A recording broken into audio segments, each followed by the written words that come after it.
Hello all and welcome, and I am the MGTOW Philosopher. On today's show, I would like to discuss the freak of the week, the monster in the closet, the boogeyman under the bed, the fake black person, Rachel Dolezal. This woman is some piece of work. I'm going to tell you what. This nut job who claims to be transracial has a very interesting history. And while I would enjoy to sit here insulting her as much as possible because she's a complete and utter joke, I thought it would be interesting to explore her past, her history, and ruminate on some of the possible reasons for why she became the way she is. Now, I pretty much know why many people go transgender. To me, it's a pretty obvious phenomenon, and I'll talk about that in another video. But in this video, I would like to discuss what it is exactly that made this fruitcake, Rachel Dolezal, become a black person. Now, at first you might think, oh my God, she's white and she's privileged. Why in the hell would she want to become black? That's a good question. The transgender thing you can understand. Why a guy would want to become a woman. I mean, frankly, Western women, especially Western white women, or Western women in general, actually, are the most privileged class on the face of the earth, the most privileged class that's ever lived. They have a wonderful existence.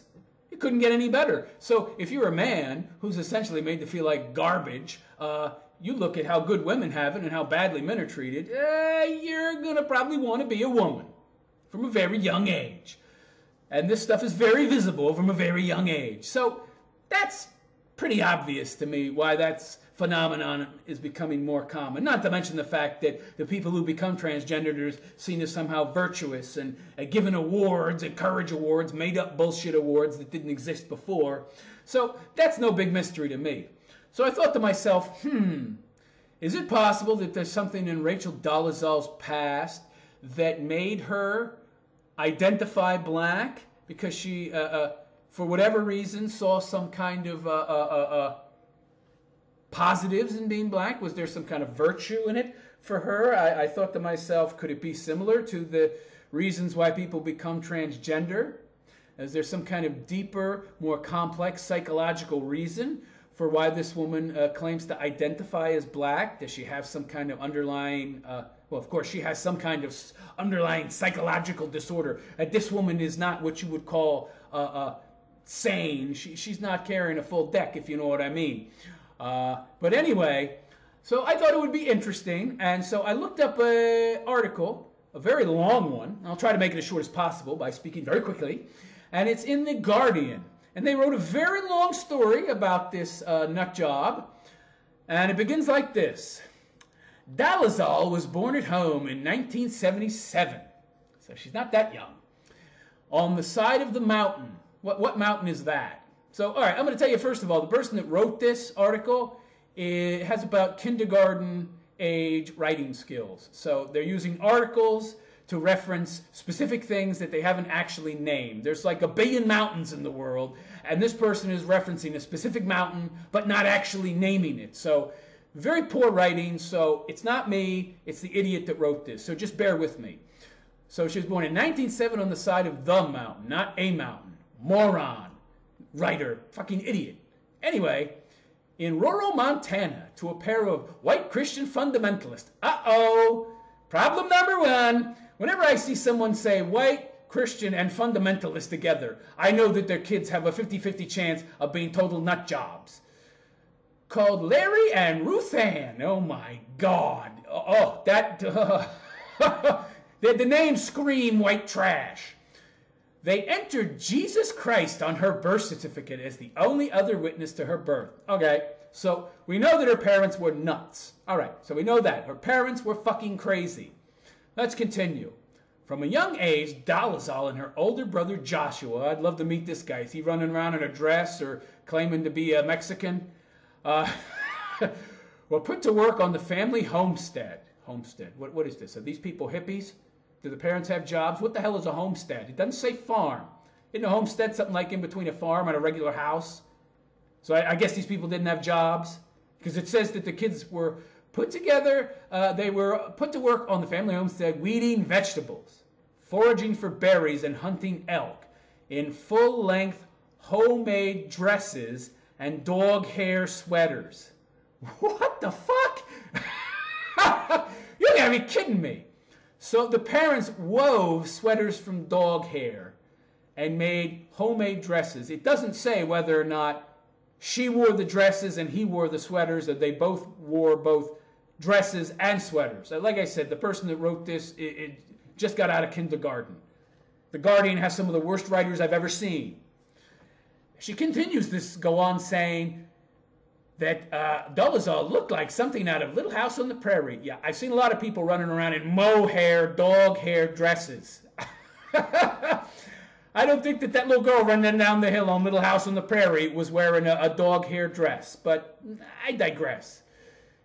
Dirt poor and uneducated, her parents lived by the Bible, spoke in tongues, and beat her. So crazy religious people who beat her, and so she wants to automatically right there be somebody else, be somewhere else, escape her current identity. Okay? Here's a quote from Dolezal as we continue. I felt like I was constantly having to atone for some unknown thing. Larry and Ruth Ann, so she calls her parents by their first names. Not a good sign. Would say I was possessed and exorcised my demons. Because I was very creative, and that was seen as unusual. Actually, it says sensual, but I'm going to superimpose the word unusual because I see nowhere fit the word sensual would fit. How does the word sensual fit? But that was seen as sensual, which was of the devil. So she was very creative, and her parents saw that as a sensual thing. Okay. It seems like everything that came naturally and instinctively to me was wrong. I put the and in. There's a comma, but there's no there's no conjunction of any kind. So, like I said, the horrible writing. So, she was always wrong, and that was literally beaten into her and her brother. Okay, so now it's her brother. Before it just said her, and now her brother was also beaten. Was he creative too? Anyway, she says she had to redeem herself. She said that with a light, mirthless laugh. She had to redeem herself from being herself. And I never felt good enough to be saved. So she makes a very telling statement right here. She had no self-worth. She had no self-esteem. She felt like she was a broken thing that was full of sin, meaning full of evil, and that she's just not a worthy person. It goes on from there. Blonde and freckled like Pippi Longstocking, she recalls choosing brown crayons to draw pictures of herself with dark skin and curly hair, like the Bantu woman she saw in National Geographic. Okay, this strikes me as escapism, okay? National Geographic were probably the only magazine she had to read. She read the National Geographic and saw and read about places far away, far removed from the reality that she actually existed in. So she identified with those people because they were far away in a far-off exotic land, which is where she wishes that she could be. Goes on to say she would hide in the garden, smear herself in mud, and fantasize that she had been kidnapped from Africa. Like I just said, she's identifying with these people because they are in a different culture, a different land. It's something totally alien, something she does not understand, can't actually identify with in reality, but she's in a fantasy way identifying with it. She would rather be there than here, and it's such a different environment, so alien to her. That's great. That's the best way to escape from reality. What she described as a profound sense of not belonging followed her to school, where the other children wore trainers and had Doritos in their packed lunch, not elk tongue sandwiches. Who eats elk tongue sandwiches? That's the craziest shit I ever heard. She did everything she could to fit in, picking huckleberries to earn money to buy Nikes, but I knew I wasn't one of them, she says. I was always on the fringe. Okay, this feeling of being detached is not because she's some kind of transracial freak, which she is. She's just a freak. But it's very common among abused children, okay? She is essentially displaced in her family. She's not close to her parents. Her parents treat her at a very long distance. They keep her at arm's length. They are not close, so she doesn't have that attachment, that attachment that most kids have to their parents. So she feels like an outsider. Okay? She feels like an outsider at home, so she's going to take that with her to school. She doesn't know how to connect with other people on a deep, meaningful level, and that's very common with children that have been abused. So it has nothing to do with her being a black person inside. The only person who really understood her life was Joshua, the brother. But he was the favorite child, the son, and her relationship with her brother grew increasingly uneasy. This is very common, folks. This woman is just suffering from abuse from her childhood. Okay? She's just mentally ill and she never dealt with the issues. Instead, she escaped into the world of African Americans at a very young age, and it just became increasingly more and more a part of her life because she had a greater need to escape. And this separation between her and her brother Joshua is very common. Generally, in a household where you have multiple children, but the parents are abusive, they will target one child, the child that fits in the least, and then that will become the black sheep, the scapegoat for all the family's problems, and the focus of the parents' abuse. Because they are narcissists, but at the same time as a narcissist, they don't want everybody hating them. They have to be loved and have the affection and adoration of at least one of their children. So one child, they just pour love and affection on. That's their favorite. The other becomes a scapegoat. This is like textbook abuse. I mean, this girl's childhood is like reading from a book. And then I'm hearing her story, and it's like they match perfectly. Dolezal says that the first true love she ever knew was for the black Haitian baby. And 3 African American babies her parents adopted in quick succession when she was 15. Okay, so, to recap, she grew estranged from her brother because she was upset, envious, jealous of the affection that the brother was shown by the parents. So she resented him. And she escaped into a world of Africa in books and National Geographic. So this was deep-seated from a very young age. And we all know that these kind of fetishes can become and do become deep-seated at a very young age, and they become very hard to displace from our psyche. So she already had an affinity for black people because of the way she had escaped into a fantasy world as a child, so she didn't have to deal with the abuse that she was suffering at home. And then her parents get a bunch of black babies. And oh, geez, they love black. Yeah, black is wonderful. Boy, the black is a world I was able to escape in, so it's a great world. And now her parents got black babies. And oh, now, geez, they love black as much as I do. Black is the favorite color. It's the favorite race. So this is going to make her want to be black even more and identify as black even more. And they said they were saving children from the war on the unborn. These hippies just wanted some workers to grow beetroot and tomatoes. But Ruth Ann soon self-diagnosed herself with chronic fatigue syndrome. And this is like something out of a white trash soap opera. And the care of Dolezal's new siblings fell to their big sister, meaning her. So she became the mother of these, oh my God, 3 African babies that her parents adopted. Black, Haitian baby, and 3 African American. 4. So, 4 black babies in varying ages, and she became like their mother at the age of 15. Which would just make her love black even more. Simply changing their homemade cloth diapers, Dolezal writes, was like working on an assembly line. And as they grew older, she became highly attuned to racial bias in Montana. Right, because she's got 4 black brothers. It's interesting there's no girls in there. Yeah, they need some strong workers for the farm, but one or both of the parents might also have an affinity for boys. Think about that. The only one in the family that we know of from this book that suffered abuse was her, a girl. Something strange going on there with the parents. Although it's not unusual, as in the Christian religion, women are held up as the sinners, the imperfect, most unclean, because they ate the fruit from the forbidden fruit, and they brought about the downfall of man and all that bullshit. Fucking Christian fundamentalists, all a bunch of nutballs. Anyway, she goes on to say she felt fiercely protective toward them. Now, here we have actual real attachment. So now she's forming attachment.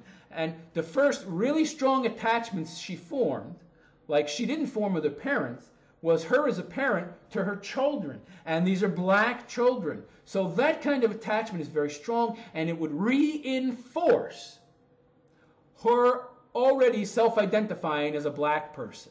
She goes on to say, I began to see the world through black eyes. Oh, did you now? She goes on to say she read about a fellowship in Jackson, Mississippi, which preached racial reconciliation and ran a Christian community where blacks and whites pooled their wages and shared their meals. When the time came to leave for college, she chose a school in Jackson and set off for the South. On arrival, she joined the fellowship and at college signed up to the Black Students Union. I didn't really feel comfortable around Southern whites because the worldview in the South is just so ingrained. But I felt this huge sense of homecoming with regards to the black community.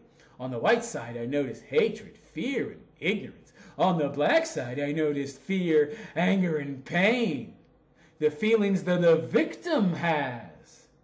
So she identified immediately with them as an abuse victim and a victim in general. I wouldn't have been able to articulate it then towards white supremacy. Bullshit. I unapologetically stood on the black side. So she unapologetically stood by the blacks.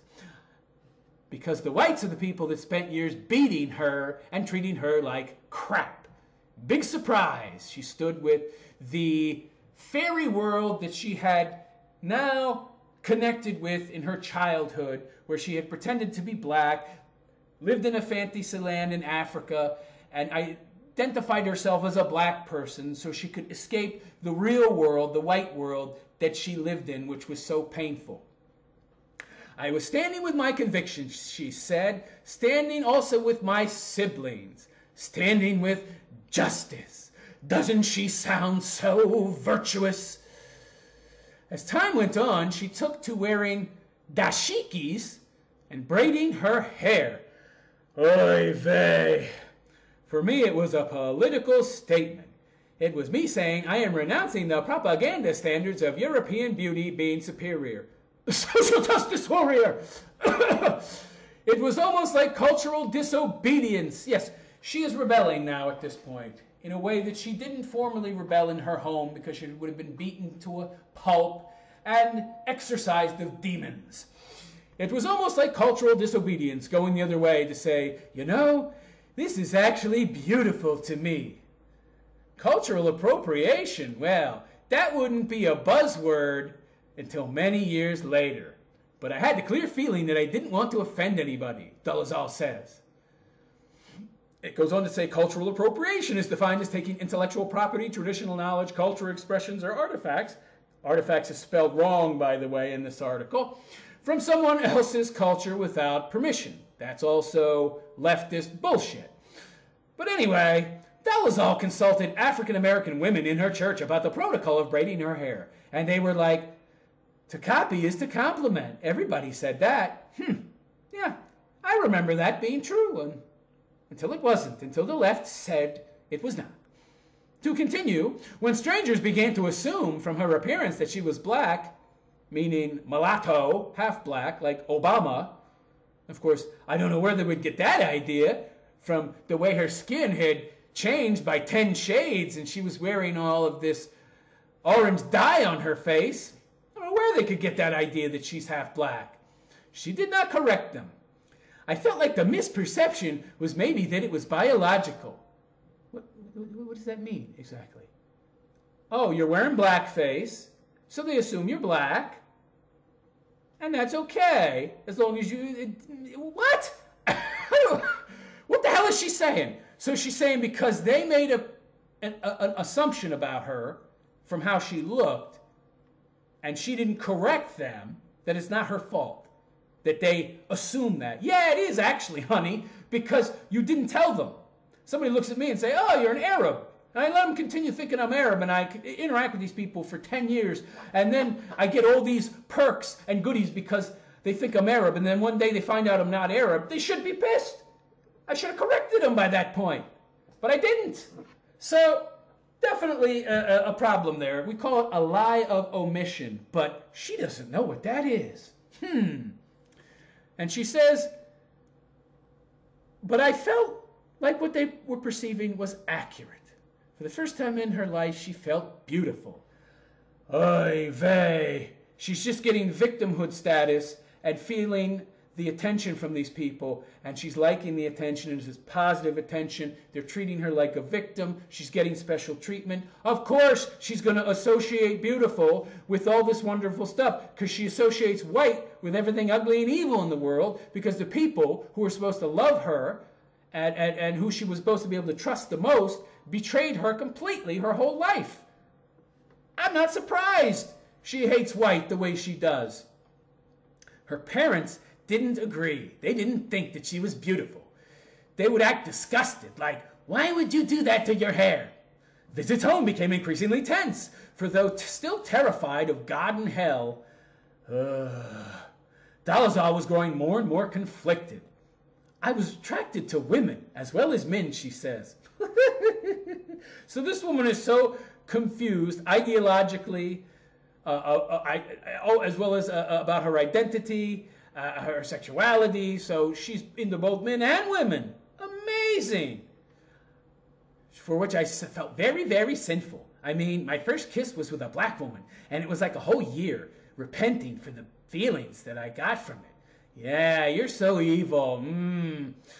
Salvation in every sense presented itself in the form of an African-American born-again Christian in someone called Kevin.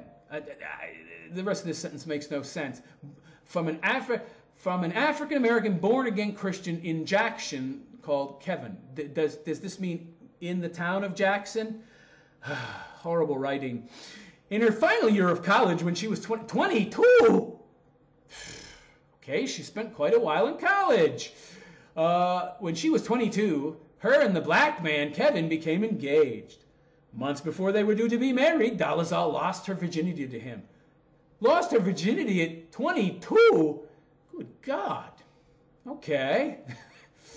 I called and told my father, Larry, the next morning. So she loses her virginity, and for some reason she feels the necessity to call her parents, because even though they've abused her whole life and treated her like total crap, she feels the need to get their approval. This is very indicative of how sick this woman is, okay? Her parents have made her so dependent upon their approval through their abuse and their lack of approval that she is calling them to okay having had sex with some guy outside of marriage. Talk about loopy. It was like a confessional, basically. Yeah, except your dad isn't a priest, and he's a scumbag that beat you and told you were possessed by demons. And I said I want to make it right with God. So sex on Monday, we got married on Friday. Okay. It was not a happy marriage, she goes on to say. She says Kevin hated her looking black. He's a black guy, so, he wants his trophy white woman. So Dolezal went back to repressing and censoring herself, and she had to leave aside the fake tan and get the white skin back again, and her hair grew out and became blonde again, and she looked like a white woman again. She looked like the girl that had been beaten, the girl who had been abused, the girl that wasn't good enough, the girl that wasn't accepted by her parents, the girl that everyone hated. She looked like that victim again, but it's not a good victim. You see, her whole change of identity is avoiding the pain of the abuse that she faced, clearly. So having to go back to what she was before, in her own mind, is being back in that abuse. She has to face it now. She's looking at the same face. I mean, this woman's really sick. She's really, really sick. He was bewildered by her application, meaning the husband, Kevin. He was bewildered by her application to study fine art at Howard University in Washington, D.C. Yeah, this article's hopping all over the place. There's no continuity. Why do you want to go to a black university, he said. But she won a graduate scholarship. I wonder how. And teaching position on the strength of a portfolio of artwork featuring exclusively black and African themes. If Howard was surprised when their scholarship student turned out to be white, Dolezal says no one ever said so. The whole first year, everything was fine. Everyone was cool. I wonder if that had anything to do with the kinky hair or the mulatto toned flesh. All that fake tanning fluid you were wearing, all that dye on your face. Yeah, I know. I guess when you show up for school in blackface, people are going to think you half black. Boy, imagine that. But by the end of the first year, she was heavily pregnant. Uh-oh! At which point her tutor rescinded her scholarship and teaching position. Of course. How can she have a baby and do the job? She sued Howard for discrimination on the grounds of gender. And in a move that would later prove reputationally catastrophic, also race. Because she was white. Oh! So, recap. She's gotten along very well. At this point in the article, she is essentially playing down her complicity in claiming to be black. Oh, I never claimed really to be black. I just let other people believe it. Yeah, okay. Although what this article omits is that she must have put black on her application to this college. Otherwise, she wouldn't have been able to claim that they were discriminating against her for being white. So, So, something very strange about that. So clearly, at some point along the line here, she claimed to be black, posited the claim. Wasn't just an assumption. You have to tick those boxes on those applications. Dolezal blames her lawyer. Of course, she's a woman, and she's black in her mind, so she's doubly a victim. Blame everybody else. He latched on, she says, to the fact her tutor had told her, your white relatives can probably pay your tuition. But she looks awkward and defensive as she says this. There's a lot of stuff missing from this story. So I mean, really horrible writing. I didn't understand. I wasn't a law expert, she says. I don't know precedents. I don't know all these strategies and ways to fight a case. Did she honestly believe she was discriminated against for being white? I would say the primary discrimination was gender. She pauses. Sounds bad, right? It sounds like I just played the card for my advantage. This is the reporter asking her a question. It hasn't skipped to a different paragraph. It isn't highlighting who's asking the question. Really bad writing. But I just knew that if I did not have my scholarship, we were going to lose our apartment and Kevin was going to have to drop out of school. So essentially she's advocating responsibility to someone else. Hey, I had to pretend to be black. I had to have lies of omission, or maybe I actually ticked the box that said black because I wanted to get in and get the job. And so, but I had to do it because if I didn't, I'd be eating cat food out of a dumpster. Okay, so we feel officially sorry enough for her to continue. And she goes on to say, but I just knew that if I did not do it, we'd lose our apartment and I'd have to drop out of school. The couple and their young son, Franklin, oh God, this Fruit Loop has a son. Surprisingly and ironically, the son Franklin is actually what Dolezal claims to be. Half black and half white. That's not in the story. I'm pointing that out. So the couple and their son Franklin moved to North Idaho. The marriage was increasingly unhappy. She recalls a photo taken of her shortly before she and Franklin left. A photo where she had bleach blonde hair. And she says, I look so dead inside. By the way, I saw the picture. Looked fine to me. Anyway, I remember feeling like I was almost gone, like I had repressed and suppressed all of myself. At Howard, she had been introduced to the idea that racial identity was an invention of human beings. Yes, because the fact that blacks and whites and Orientals, Asians, whatever, and Mongoloid all have different shaped skulls and bone structures to a certain degree. That's just invented. That's not biology. An invention of human beings, an arbitrary classification devised by colonial whites to justify their power and privilege. Not only at this point has she been spending too much time around black people and black activists, but she hates white people from the environment that she grew up with and self-identifying as a black person in those National Geographic magazines so that she could, in her mind and in her playtime, escape into another reality where she was a black person and so different from what she was there and now that she could escape.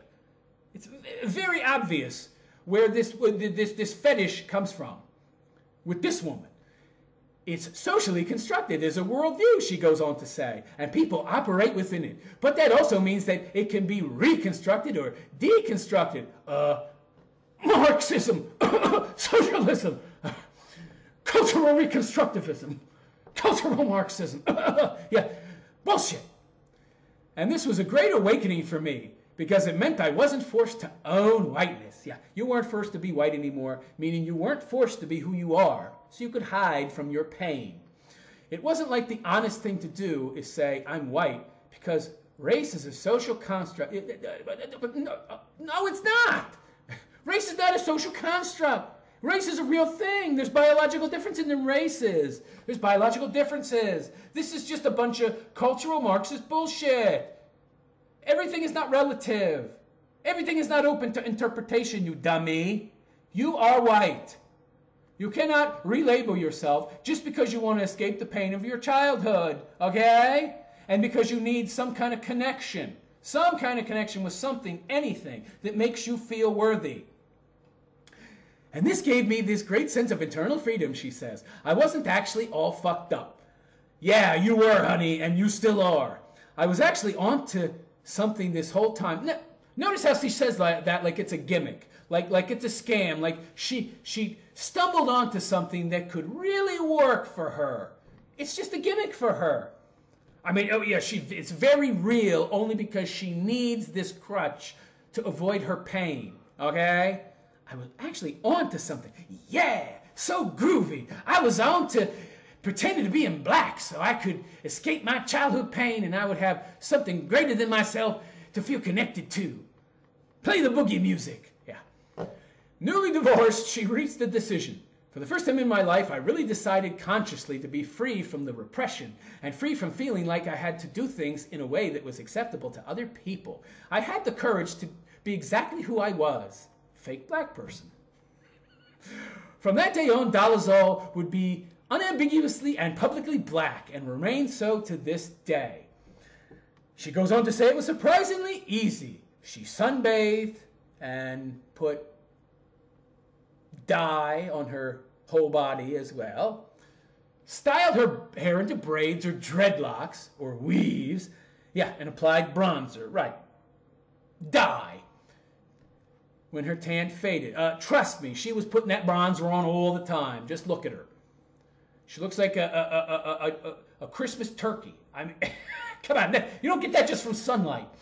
She stopped going to church, began dating men and women.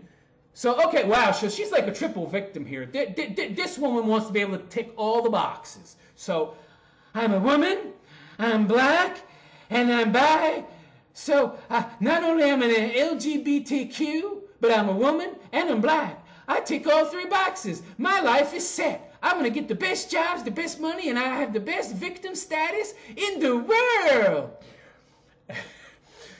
So she ticked the box marked black on medical and employment forms.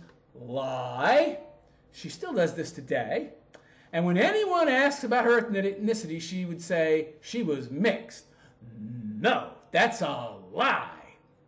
And by the way, if she is transracial, she would just say I'm transracial, because mixed is intellectually dishonest. It means one of your parents was black and one of them was white. Okay? If asked which parent was black, she would say her mother was white. Right, because the evil daddy has to be black. Yeah. She made extra income by braiding hair. Woo! Wasn't she lying? The times that I tried to explain more, I wasn't understood more. Dolezal says. Nobody wanted to hear I'm Pan-African or pro-black. Oh no, or bisexual, or an artist, or a mother and an educator. You go, girl. People would just be like, huh? What? What are you talking about, transracial? That's crazy talk. Yeah. So I felt like by not talking about my biological ancestry, I gave people the opportunity to relate to me as an individual, not a part of a group. Not a part of a group. That is utter bullshit. This is an excuse so she doesn't have to look like a crazy person. She wants everybody to think she's black. She's not claiming to be black because she just wants to avoid confusion and being misunderstood. She's lying and giving an excuse for lying because she wants everybody to believe she's black, and when she wants to get all the little goodies that she gets, including the virtue of being a black gay woman. She wants it all. She has found that she finds the greatest acceptance, and she's so accepted and so loved in a way she wasn't by her parents. If she belongs to all the victim groups, holy shit, this woman's got the trifecta of victimhood. She is the most powerful, most influential human being on the planet. Outside of the president, of course. But this woman's got it all. She ticks all the boxes for victimhood. Black, woman, triracial, whatever the hell, bi, so LGBTQ, female, black. But she was representing herself as part of the black group. Wasn't she? I don't know why they're making this third person a pronoun use when they're talking directly to her, and she's answering directly. Should be, weren't you? I do think a more complex label would be helpful, Dolezal says, but we don't really have that vocabulary. Well, you've made it up now. Thank God it won't stick. I feel like the idea of being trans black would be much more accurate than I'm white, except it wouldn't be because you're white, you have white skin and blonde hair. Because you know I'm not white. Yes, you are white. You are white. You are whiter than me. You are whiter than a sheet. There's a black side and a white side in all things. Bitch, you are not an Oreo cookie, okay? Fuck this bullshit. There's a black side, white side. My God. She's trying to speak in some profound way, like yin and yang and some shit. Bitch, it's biological. You're white. She goes on to say there's a black and white side on all kinds of issues, but not people. Meaning that you can't, you're one or the other. You're white, you're black, you're not both, unless you know, one parent is black, one is white. But you can't say, I'm black and oh, now I'm white. This cultural relativism is absurd. It can get confusing to almost anybody if you get this relativistic. There's a perspective, a mentality. There's a culture. Okay. So if these things are set in stone, she's saying here that there's a mentality and a culture that's very real. If it's very real, you can't just appropriate it and say, you are this thing, when you're not. To say that I'm black is to say, this is how I see the world. This is the philosophy, the history. This is what I love and what I honor. Calling myself black feels more accurate than saying I'm white. It doesn't matter what you feel, you dummy. I can feel like I'm a desk. I can feel like I'm a Twinkie. I can feel like I'm a Doberman Pinscher. It doesn't change the reality that I'm none of those things, you moron, you. Dolezal began working at 2 colleges, one in North Idaho, one in East Washington. Before long, she was teaching African American art history, devising an African studies syllabus, and working a 3rd job at the Human Rights Education Institute. Now, I'm going to just say, this woman is clearly intelligent. She's clearly very creative and artistic. It's probably the only way she could juggle all this bullshit and keep it straight in her head. And justify it all to herself. And soon she was made the director of education at the Human Rights Education Institute. Woo! Thanks in no small part to her ticking every virtue-signaling victim box, no doubt, including the affirmative action one. She became friends with an older civil rights activist who observed, it seems like you could use a dad, and Franklin could use a grandpa. and became her informal adoptive father. And she called him dad. This is what I was saying. She craves some kind of parental figures, approval, a connection to someone, parent figures, some kind of attachment to an identity, be it a racial identity, ethnic identity, some kind of identity. And now she's found it here. When her adopted teenage brother Isaiah came to live with her, Dolezal became his legal guardian and presented him at his request as her biological son. So the dishonesty has just ratcheted up a bit. Her adopted brother, it's now her son. Oh, wow. Amazing. Now she's ticked another victim box.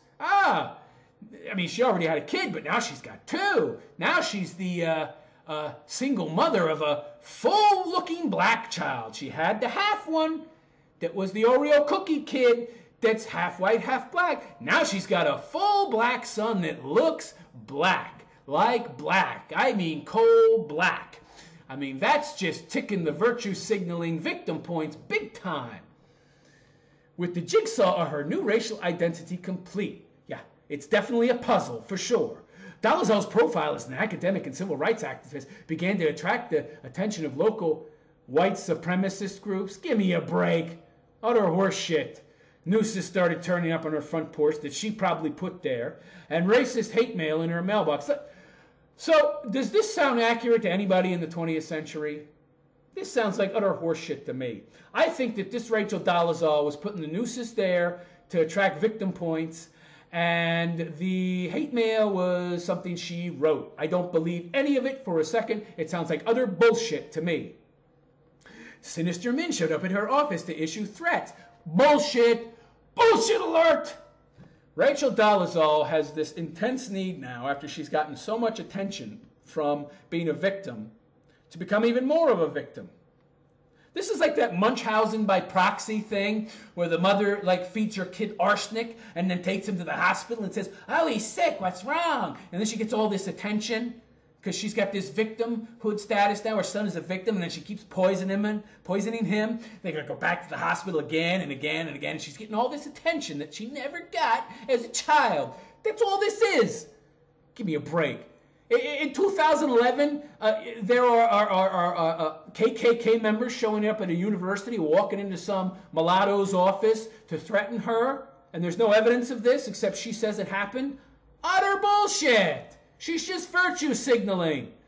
In 2011, she moved the family across the state border to Spokane and became involved in the local NAACP chapter. As the Black Lives Matter movement grew, oh boy, a radical group, I'm not surprised she's involved in that, Dolezal became an increasingly vocal protester and was persuaded by fellow activists to apply for a vacancy on the Spokane Police Ombudsman Commission. She won the position. Of course she did. She clicks all the victim boxes plus affirmative action and was nominated chairperson. Elected president of the NAACP Spokane chapter a few months later, by 2015 she was not just perceived as black, but black and uppity. Ooh, you go, girl! She had never been happier. Of course not. She is a full-fledged victim, and she's getting all of the attention she could possibly deserve and need. Oh, she feels wonderful, I'm sure. Dolezal might still have been leading that life today, but in spring 2015, the Spokane police chief wearied of his troublesome ombudsman chair. She's such a pain in the ass. What a surprise. And he hired a private investigator to dig around for dirt on her. Dolezal misusing her power to mess with other people? But she's so nice, right? The nice leftist is so nice that people are digging up dirt on her because she's agitating the shit out of everybody. The PI knocked on Larry and Ruth Ann's door, her parents in Montana. Can you imagine what a big pain in the ass Dolezal must have been to these people on this board, and probably not just this police chief that was tired of her ass and hired a private investigator, but the majority of them must have just been so pissed off by this uppity bitch. She's a leftist, she's a Marxist, and she's clearly fucking with people on this committee, the white people on that committee, that is. Oh my God! She brought about her own downfall with her uppity, bitchy attitude. Which of course is justified because she's black. You go, girl. And she's a woman, and she's a single mama. Yeah, and she likes women too. So she clicks the LGBTQ box. Ooh. And so, as the investigator knocked on her parents' door in Montana, it only took a few words and old family photographs, and the chief was rid of his irritant at a stroke. Yeah, I wonder why she was an irritant. The press were duly tipped off, and the Rachel Dolezal race faker story broke. And within days, Dolezal's whole life lay in ruins. Now, I think this is an interesting study in identity politics in America and how influential they are. That a woman could rise so high simply based on a series of lies about race and ethnic identity. That this woman could become so influential and have such a successful career when obviously the majority of it was based on a lie.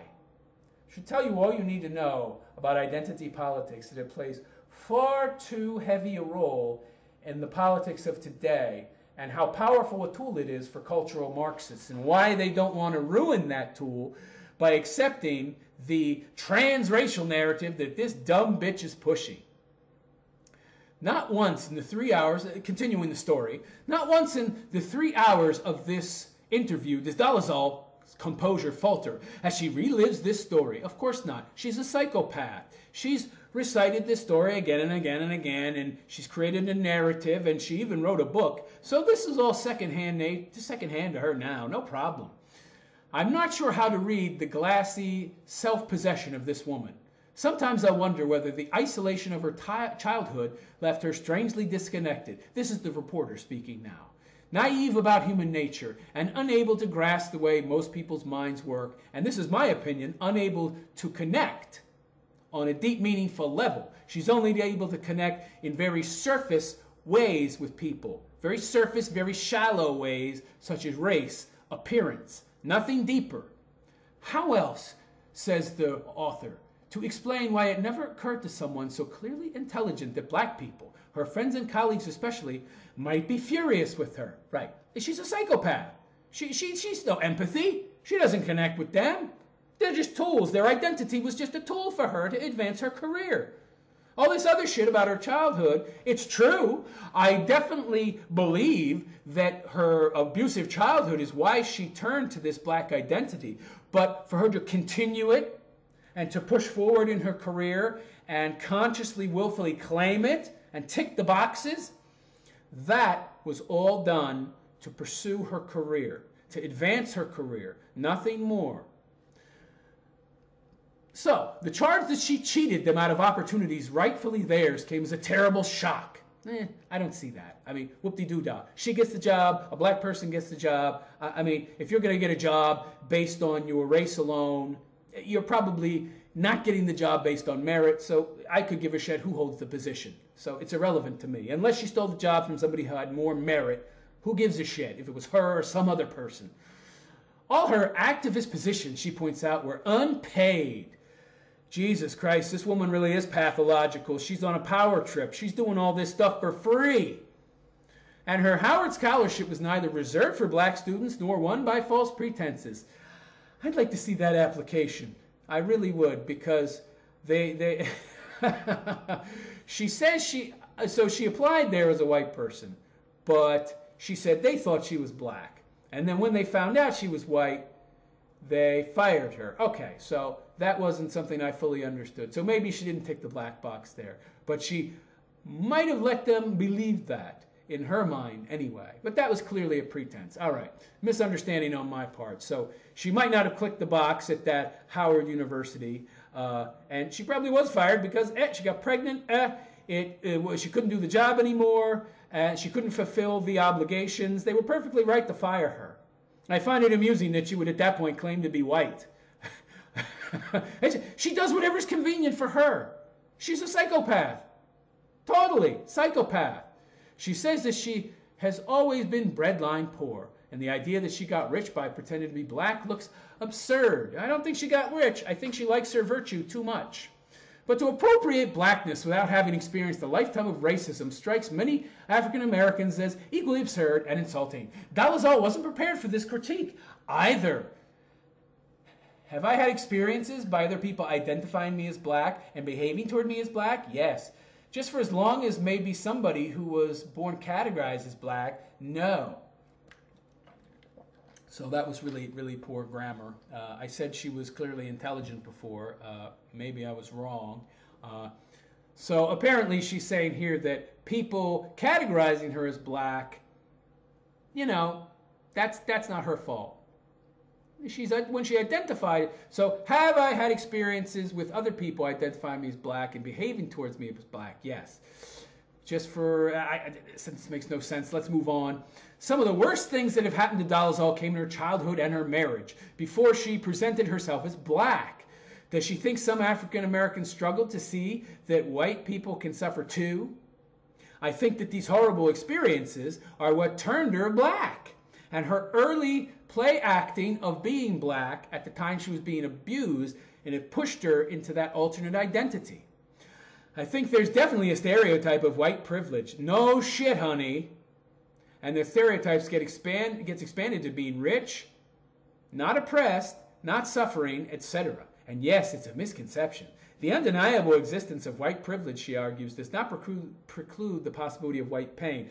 So here she's saying that while white privilege existed, she was never privileged. And that white people can feel pain too. Bitch, there's no such thing as white privilege.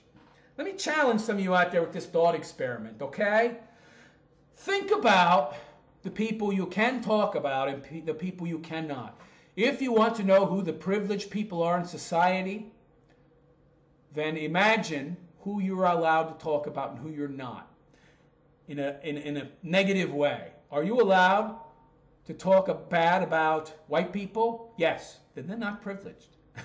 If they were privileged, you wouldn't be able to say jack shit about them. Were they privileged 60 years ago? Yeah. If you were a black man in Mississippi 60, 70 years ago and you said something to a white man on the street, may you get your ass kicked? You might. Very likely, in fact, and you couldn't do anything about it. Now, that's white privilege, baby. Today, doesn't apply. In fact, it's the exact opposite. You say something bad about a black man, and there's some black men nearby, they're probably going to kick your ass, and the cops might not do anything, and that is not white privilege. So white privilege is utter horseshit. To continue with this very long story, too long, Dolezal's desire to correct this misperception in her book is entirely understandable. Yes, it's entirely understandable that she would want to paint herself as a victim and not be ridiculed by people. I understand that perfectly. The narcissist that she is, she wants people to think she's so wonderful and great and that she didn't do anything wrong and it's everybody else's fault and she's just been misunderstood. Yeah! But I wish someone had told her that readers can only take so much misfortune before doubts set in. Meaning, how much complicity did she have in the beliefs other people had about her being black? I have never read a more exhaustive encyclopedia of outlandish injustice. In person, by contrast, she comes across as highly credible. And her central claim that a lie can be more honest than a biological truth has an internal logic. Okay. So even the writer here is starting to identify with her somewhat, which means the writer is a retard leftist, because there is no internal logic to a lie can be more honest than a biological truth. No, it cannot be, you moron. You've been listening to your own transgender bullshit for too long. I don't think Dolezal deliberately or knowingly lies. Well, you're a retard then if you think that. Of course she knowingly and deliberately lies every time she ticks the blocks that says black. So fuck you, she's a liar. What she calls her creative nonfiction, you mean her life, does, though, make me uneasy. Yeah, she's talking about her life like it's nonfiction. Yeah, that would make me uncomfortable too. She has admitted to fabricating needless deceits in the past. She's pathological. She's got no control of that. Or so it would seem. She once claimed to have been born in a teepee. This woman, she'll just say whatever's convenient at the time to get her the most victimhood status, to get her the most virtue signaling, to best fit the situation to get her the most attention. Which makes me worry that her subjective concept of truth matters more to her than veracity. Somebody from The Guardian saying this? This liberal rag? Why don't you make the same statement about transgenderism, you moron? It's the same fucking argument. Good God. The way that she justifies her race discrimination claim about Howard feels more telling than I think she realizes. I felt I was surviving, says Dolezal, in order to protect other people. It was my financial aid package that Kevin relied on. Yeah, she's justifying here. You know, she's blaming others for her actions. I was 7 months pregnant, so you know, a black man and a black child also needed this. Notice she didn't say black woman. She's consciously very much aware that she's not black. She's very much aware of it consciously. It's a deceit that she speaks. It's not like she isn't unaware. So this is what this author just said, that she doesn't seem to be aware much of the time of her lies, that they're not lies to her. Yeah, they are. She knows. She knows she's lying. Yeah, she's quite well aware. She does it quite purposely. What makes victimhood, the writer says, such a dangerous narrative is the false promise that it can justify almost anything. Well, as long as the left accepts it, it can. Because the left's narrative for 70 years, 60, 70 years, has been that gender is fluid. There's no difference between the sexes, so men and women are the same. So when that's the accepted narrative, yes, that very dangerous narrative can justify anything and everything. But the left does not accept this narrative and never will. So she is a pariah. She seems to have been inexplicably wronged by an extraordinary number of people. Yeah, geez, everybody's wronged her except herself. She hasn't done anything bad, no. And I wonder one reason behind so many fallouts with others' nagging sense that she was somehow hiding something. This is the writer of this article. As she herself says, I've never been fully transparent or an open book, even to those you'd call close friends. In the aftermath of Dolezal's exposure, friends and activists abandoned her. The women's leadership group to which she belonged expelled her. I cast you out, Satan! Yes. I wonder why they cast her out. The only friends who stood by her were the handful of clients whose hair she braids. She does a good weave, I guess. Whatever the hell it is, she braiding hair. Jesus Christ. I take back what I said about her clearly being intelligent and creative, if hair braiding is the best she can do. I guess she's accepted the narrative from the left that she's a victim, the world's against her, that the government is institutionally racist, and she'll never pull herself up. So the best she can do is braid hair. Just as her world was imploding, Dolezal discovered she was pregnant. Her son Langston, after the writer Langston Hughes, has just turned 1. Oh my God, so yet another baby. She's, what's that, 3 now? Well, 2, and then if you include the brother that she pretended was her actual son. So she gets to tick another box. Yeah, the multiple child single mother. Oh my. Has just turned 1 year old, her next child. Wow. Boy, she's so responsible too, all these kids.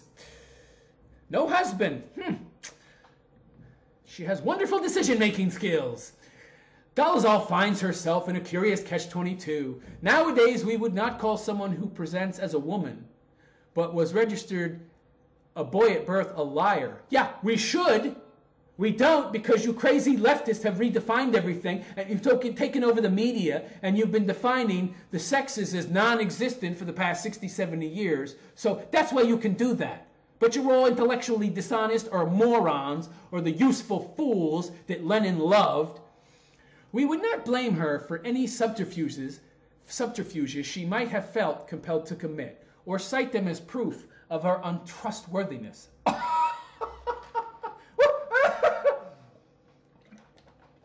This writer is some kind of retard. He's being way too easy on her. Most of the other publications I read that were leftist rags were far harder on her. The left will never accept this. This person is remaining mostly neutral, though this writer did throw out some negative observations about her. But in his summary, he's saying that we should not cite her lies and intentional falsehoods as proof of her untrustworthiness. Well, geez, what would they be proof of? That she's trustworthy and honest? You fucking moron! Of course she's a liar!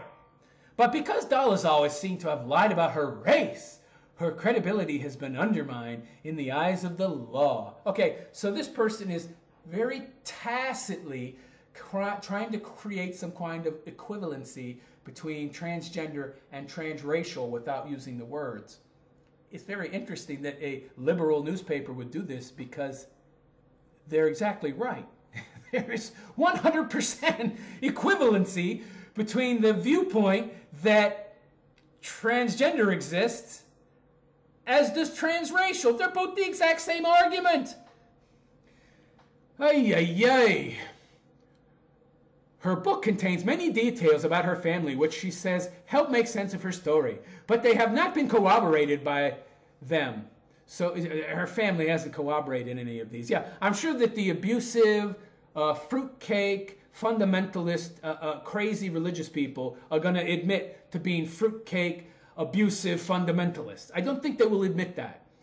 So it cannot be repeated here for fear that a liberal court would reject them as claims of a self-confessed liar. I don't know what it's talking about. It can't be repeated here. You talked about the abuse earlier. You repeated quite a bit here as far as claims about her family. Horrible writer, I'll say again. If the narrative of fluid, non-binary gender identity is now widely accepted, Dolezal believes the same should apply to race. Yeah, unfortunately, honey, the leftists and the people with money who fund them to push a particular narrative are in no way served, but actually harmed by a transracial narrative coming forth. So it will not happen, and you will remain a fringe, lunatic nut job. It's very similar, she says, insofar as this is a category I'm born into. I just can't help it. This is who I really am and how I really feel. Is racial identity as fluid as gender, the writer asks? It's more so, says Dolezal, because it wasn't even biological to begin with. It was always a social construct. She's stupid. Okay, so I take it back. I thought, maybe she's smart and creative and, to have got some of those positions, I made the assumption she must be, but clearly every job she got was just based on her being black and ticking the right boxes. Because this type of reasoning is the reasoning you would see from a 6-year-old. Now, trans commentators have been incensed, of course. How dare you attack our narrative? Transgender people transition out of medical necessity. Bullshit, wrote one. Dolezal's transition to black, on the other hand, is surrounded by layers of deception. Bullshit! They're all deception. One is just a socially accepted deception and delusionment, and you being delusional, while the other is just unaccepted. That's the only difference. They're both the same thing. They argue that her color was a choice, so cannot be analogous to their gender identity. I got news for you, idiot. If you're a man and you chop your dick off, that's a choice, okay? 80-90% of these people who are gender confused when, in teenage years and young adulthood, you go look at them 10 years later, the majority of them are no longer confused, okay? And whatever choices they make to supposedly transition are choices, you idiot. So, but if we believe someone born with ovaries or a womb can be a woman, and what do you mean if we believe someone born with ovaries or a womb can be a woman? If you're born with ovaries or a womb, you are a woman. And accept radical surgery as a legitimate corrective necessity, even though Johns Hopkins has shut down their gender reassignment surgery because they have accepted the fact that it's a mental disorder and it's harmful to people. It is so different for a woman who is born white but feels black to reposition herself on the racial spectrum. It's so different. Reposition yourself on the racial spectrum is different than chopping your dick off and turning it inside out and putting it inside you and pretending to be a woman. That's not the same at all. I don't see any difference, really, in the sense that, except that one is mutilation and the other is just smearing some dye on your face and going blackface. But they're the same goddamn thing. It's one person making in fact, it's two people changing something about their appearance to try to pass themselves off as something they are not. This story just goes on, and it's far too long. It's like I have no idea how much more. 10 more pages. I can't do any more. It's so idiotic. It's draining my brain at this very moment. This woman's already gotten far too much attention from me and everybody else. I wanted to analyze it to look at the root causes of this Fruit Loopy bitch's childhood and what might have been the cause of her transracial confusion. And I believe, as I pointed out throughout the story, that in summary, her childhood abuse forced her to form a disconnect from her family and her racial identity because it was such a severe abuse. I think it was happenstance that she stumbled upon this stuff in the, as are most fetishes, of circumstance and situation and what's available in your environment that allows you to escape reality, or that you become fetishized with. And she developed this fetish, which turned into an identity, which turned into an obsession, which turned into a way of life, all as a coping mechanism, I believe, to deal with the emotional abuse that she suffered and the physical abuse she suffered as a child. I mean, good God, her parents were exercising her with demons, and this woman underwent some horrible shit. Then she found all this literature about this exotic other land, and she delved into that other land to the point where she was smearing herself with mud whenever she could so that she would be one of the brown people, and she could escape into that alternate reality. And once she got the chance to do it for real and found out that she could do it for real, holy shit! That's like finding out that money grows off of trees and that you can really grow money trees and grow money. Holy crap, I can do that? This is exactly like the same goddamn thing. She found out that money trees were real. She could grow money on trees. I mean, imagine if that was your kind of reality. You could actually make that fantasy into reality and escape into that. No, make it reality. And that's your escape from your pain, your real reality. That's what it became for her. And when she got those black babies at 15, then she formed that attachment that she hadn't had to her parents. And so she attached to these kids. And so that codified those emotions that she felt. First, she had escaped into this other world, and now she began to identify as these people once she formed this attachment to these black kids. And so I think it's all rooted in her damaging childhood, her abuse as a child, the black kids she raised, and identifying things that are good and positive and that really helped make her feel like she had strength. Her victimhood was recognized, and she was given power and authority because of being a victim. She was always a victim, but now that becomes a positive.